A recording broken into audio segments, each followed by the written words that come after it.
기도하고 사도행전 16장 읽겠습니다. 참 좋으신 아버지, 말씀 가운데 세워주시니 감사합니다.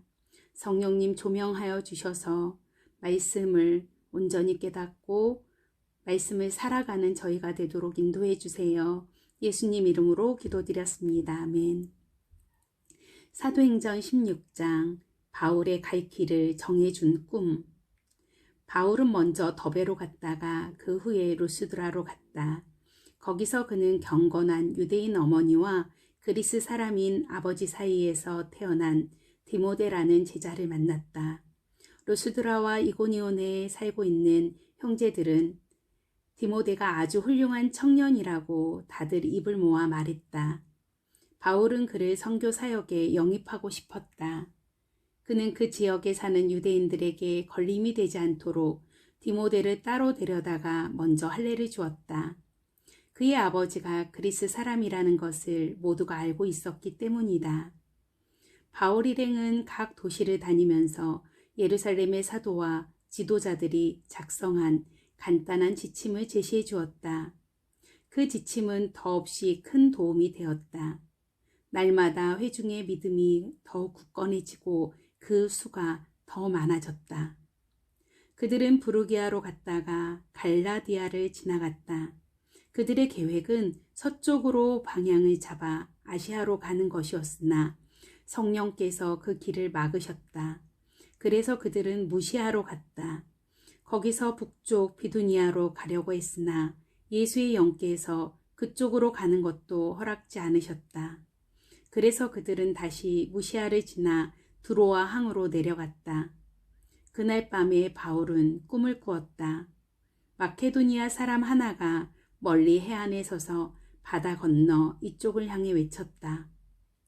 마케도니아로 건너와서 우리를 도와주십시오. 그 꿈이 바울의 갈 길을 정해주었다. 우리는 곧장 마케도니아로 건너갈 준비에 착수했다. 모든 조각이 꼭 들어맞았다. 이제 하나님께서 유럽 사람들에게 복된 소식을 전하라고 우리를 부르셨음을 확신했다. 드로아 항을 떠나 사모드라게로 직행했다. 이튿날 네아폴리 신도시에 배를 대고 거기서부터 걸어서 빌립보로 갔다. 빌립보는 마케도니아의 주요 도시이자 더 중요하게는 로마의 식민지였다. 우리는 거기서 며칠을 묵었다. 안식일에 우리는 시내를 벗어나 기도 모임이 있다는 곳으로 강을 따라 내려갔다. 우리는 그곳에 모여있는 여자들 곁에 자리를 잡고서 그들과 이야기를 나누었다. 그들 가운데는 값비싼 직물을 파는 루디아라는 여자가 있었다. 루디아는 두아디라 출신의 상인인데 하나님을 경외하는 여자로 알려져 있었다. 우리의 말을 열심히 듣던 중에 주님께서 루디아에게 믿는 마음을 주셨다. 그래서 그녀는 믿었다. 루디아는 자기 집에 있는 모든 사람과 함께 세례를 받은 뒤에 우리를 대접하고 싶은 마음에 이렇게 말했다. 내가 이 일에 당신들과 하나이며 참으로 주님을 믿는 줄로 당신들이 확신한다면 우리 집에 오셔서 머물러 주십시오. 우리는 주저했으나 그녀는 절대로 우리의 거절을 받아들일 태세가 아니었다. 매 맞고 감옥에 갇히다. 하루는 기도 장소로 가다가 한 여종과 우연히 마주쳤다. 그 여자는 점을 쳐서 자기 주인들에게 많은 돈을 벌어주는 점쟁이였다. 그 여자는 바울을 따라다니면서 이 사람들은 지극히 높으신 하나님을 위해 일하고 있습니다. 여러분을 위해 구원의 길을 놓고 있습니다. 하고 소리치며 모든 사람의 이목을 우리에게 집중시켰다. 그 여자가 며칠을 그렇게 하자 바울은 너무도 성가셨다. 그가 돌아서서 그 여자를 사로잡고 있는 귀신에게 명령했다. 예수 그리스도 이름으로 명한다. 나오너라. 이 여자에게서 나오너라. 그러자 그 명령대로 귀신이 떠나가 버렸다. 그 여자의 주인들이 자신들의 돈벌이 되는 사업이 순식간에 망한 것을 알고는 바울과 신라를 쫓아가서 우격다짐으로 그들을 붙잡아 광장으로 끌고 갔다. 그러자 경비대가 그들을 체포해 법정으로 끌고 가서 고발했다. 이 자들은 평화를 어지럽히고 있습니다. 우리 로마 법과 질서를 파괴하는 위험한 유대인 선동자들입니다. 어느새 무리는 흥분한 폭도로 변해 있었다. 판사들은 폭도와 한편이 되어서 바울과 실라의 옷을 찢어버리고 그들에게 공개 태형을 명령했다. 그들은 시퍼런 멍이 되도록 그 두 사람을 때린 뒤 감옥에 가두고 탈출은 꿈도 꾸지 못하도록 삼엄하게 감시하라고 간수에게 명령했다. 간수는 명령대로 감시가 가장 삼엄한 감옥에 그 두 사람을 가두고 발에 족쇄를 채웠다. 자정쯤에 바울과 실라가 기도하며 힘차게 하나님을 찬송했다. 다른 죄수들은 자신의 귀를 의심했다. 그때 난데없이 큰 지진이 일어났다. 감옥이 흔들리며 감옥 문이 모두 열렸고 죄수들을 묶어놓은 것들도 다 풀렸다. 간수가 잠을 자다가 놀라서 깨어보니 감옥 문이 다 열려 제멋대로 흔들리고 있었다. 그는 죄수들이 탈출한 줄 알고 어차피 자신은 죽은 목숨이라는 생각에 칼을 뽑아 자살하려고 했다. 그때 바울이 그를 말렸다. 그러지 마시오. 우리 모두가 여기 그대로 있습니다. 아무도 달아나지 않았습니다. 간수는 횃불을 들고 급히 안으로 들어갔다. 그는 부들부들 떨면서 바울과 실라 앞에 무너지듯 주저앉았다. 그는 그들을 감옥 바깥으로 데리고 나와서 물었다. 선생님, 내가 어떻게 하면 구원을 얻어 참으로 살 수 있겠습니까? 그들이 말했다. 주 예수를 온전히 믿으시오. 그러면 당신이 바라는 참된 삶을 살게 될 것입니다. 당신 집안의 사람들도 모두 마찬가지입니다. 그들은 주님에 대한 이야기를 자세히 설명해 주었다. 그 이야기를 할 때 그의 가족도 모두 함께 있었다. 그날 모두가 꼬박 밤을 새웠다. 간수는 그들이 편히 쉴 수 있도록 했고 상처를 싸매 주었다. 그러고 나서 그와 가족 모두가 세례를 받았다. 아침까지 기다릴 수 없었던 것이다. 축하의 뜻으로 그는 자기 집에서 음식을 대접했다. 잊지 못할 밤이었다. 그와 온 가족이 하나님을 믿었다. 집안 모든 사람이 기뻐하며 잔치를 벌였다. 동이 트자 법정 판사들이 관리들을 보내어 지시했다. 그 사람들을 풀어주어라. 간수가 바울에게 그 말을 전했다. 판사들에게서 지시가 왔는데 선생님들은 이제 자유의 몸이 되었습니다. 축하합니다. 평안히 가십시오. 그러나 바울은 꿈쩍하지 않았다. 그가 관리들에게 말했다. 저들은 로마 시민 신분이 확실한 우리를 공개적으로 때리고 감옥에 가두었습니다. 그런데 이제 와서 아무도 모르게 우리를 내보내겠다는 말입니까? 그렇게는 못하겠습니다. 여기서 우리를 내보내려면 저들이 직접 와서 환한 대낮에 우리를 데리고 나가야 할 것입니다. 관리들이 이 말을 보고하자 판사들이 당황했다. 그들은 바울과 실라가 로마 시민인 줄 전혀 몰랐다. 그들은 급히 와서 사과했다. 그리고 두 사람을 감옥에서부터 직접 호송해 나가면서 그들에게 그 도시를 떠나달라고 간청했다. 감옥에서 나온 바울과 실라는 곧장 루디아의 집으로 가서 동료들을 다시 만났다.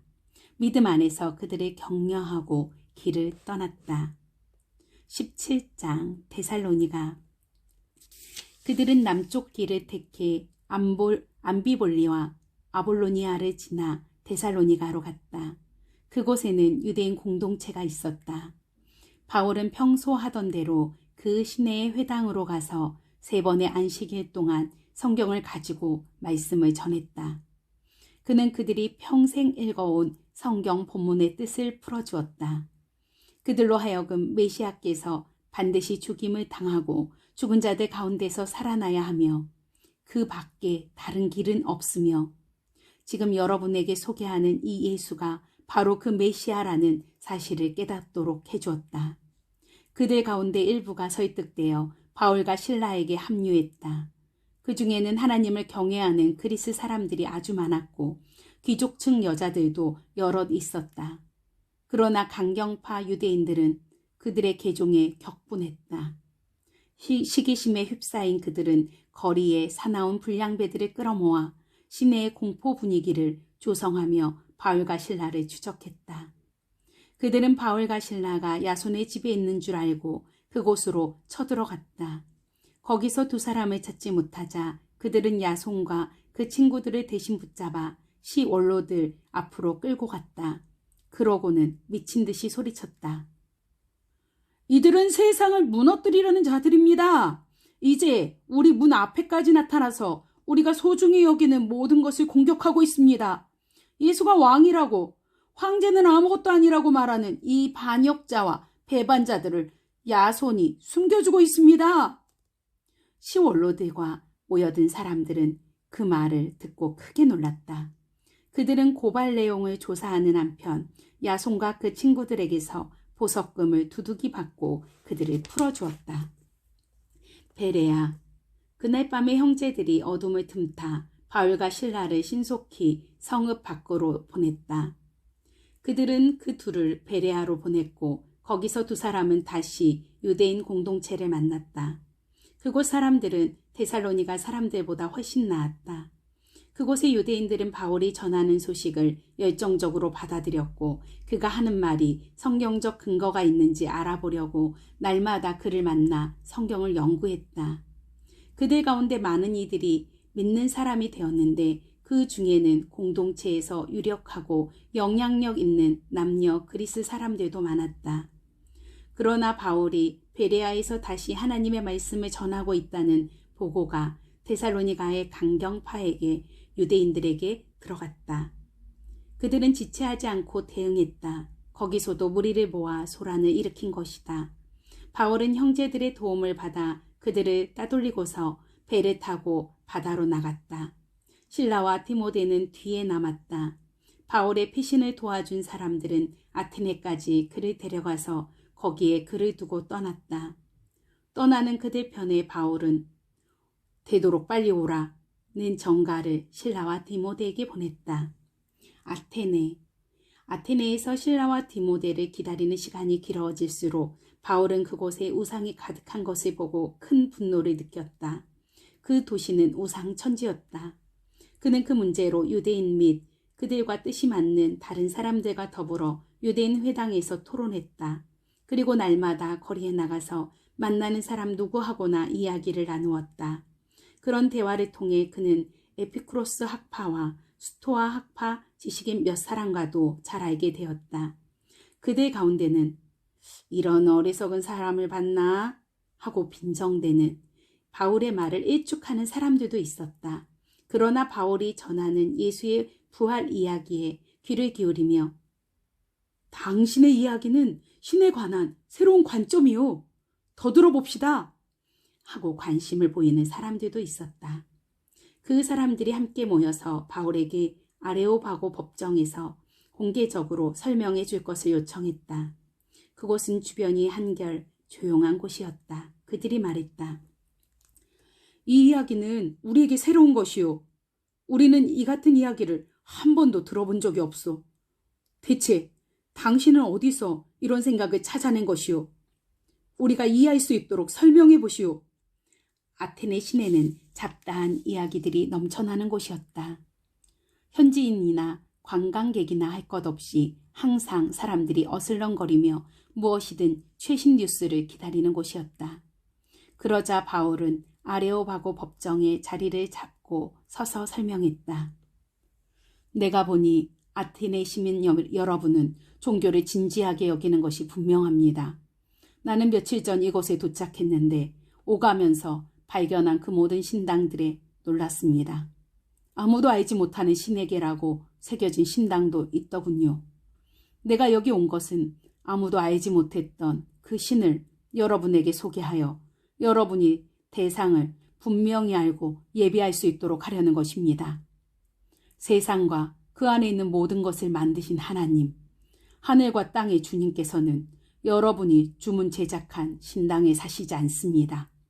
또한 자신을 건사하지 못해 옆에서 시중 들어줄 누군가가 필요하신 분도 아닙니다. 그분이 피조물을 만드셨지 피조물이 그분을 만든 것이 아닙니다. 그분은 무에서 출발해 온 인류를 지으셨고 이 땅을 살만한 좋은 곳으로 만들어주셨습니다. 넉넉한 시간과 살만한 공간도 주셨습니다. 이는 우리가 어둠 속에서 더듬기만 하는 것이 아니라 실제로 그분을 만날 수 있도록 우리가 하나님을 찾을 수 있도록 하시려는 것입니다. 그분은 우리와 숨바꼭질 하시지 않습니다. 그분은 멀리 계시지 않습니다. 그분은 가까이 계십니다. 우리는 그분 안에서 살고 움직입니다. 그분을 벗어날 수 없습니다. 여러분의 지인들 가운데 누군가가 우리는 하나님께 지음받은 존재라고 잘 말했습니다. 과연 우리가 하나님께 지음받은 존재라면 우리가 석공을 고용해서 털을 깎아 우리를 위한 신을 만들겠다는 것은 얼마나 얼토당토 않은 생각입니까? 여러분이 아직 잘 모를 때에는 하나님께서 그냥 지나치셨습니다. 그러나 이제는 그러한 때가 지났습니다. 알지 못하던 그 신이 여러분에게 알려졌고 이제 그분은 여러분에게 근본적인 삶의 변화를 요구하십니다. 그분은 온 인류를 심판하시고 모든 것을 바르게 할 날을 정하셨습니다. 이미 심판자를 지명하시고 그분을 죽은 자들 가운데서 살리셔서 모든 사람 앞에 확증하셨습니다. 죽은 자들 가운데서 살리신다는 말에 듣던 사람들이 두 부류로 나누어졌다. 바울을 비웃고 조롱하며 떠나간 사람들이 있는가 하면 다시 들어봅시다. 우리는 더 듣고 싶소 하고 말하는 사람들도 있었다. 그러나 그날은 그것으로 끝났고 바울도 떠났다. 그날 그 자리에서 확신이 생겨 바울을 떠나지 않은 사람들도 있었다. 그 가운데는 아레오바고 법정의 판사인 디오누시오와 다말이라는 여자도 있었다. 아멘. 참 좋으신 아버지 하나님, 때를 얻든지 못 얻든지 그리고 그 사람들의 상황과 형편에 따라 지혜롭게 복음을 전한 바울의 모습을 보게 됩니다. 우리도 땅끝까지 복음을 전하는 주님의 증인이 되게 하소서. 예수님 이름으로 기도드렸습니다. 아멘. 핫달이었고요. 함께 복음을 살아요. 또 만나요.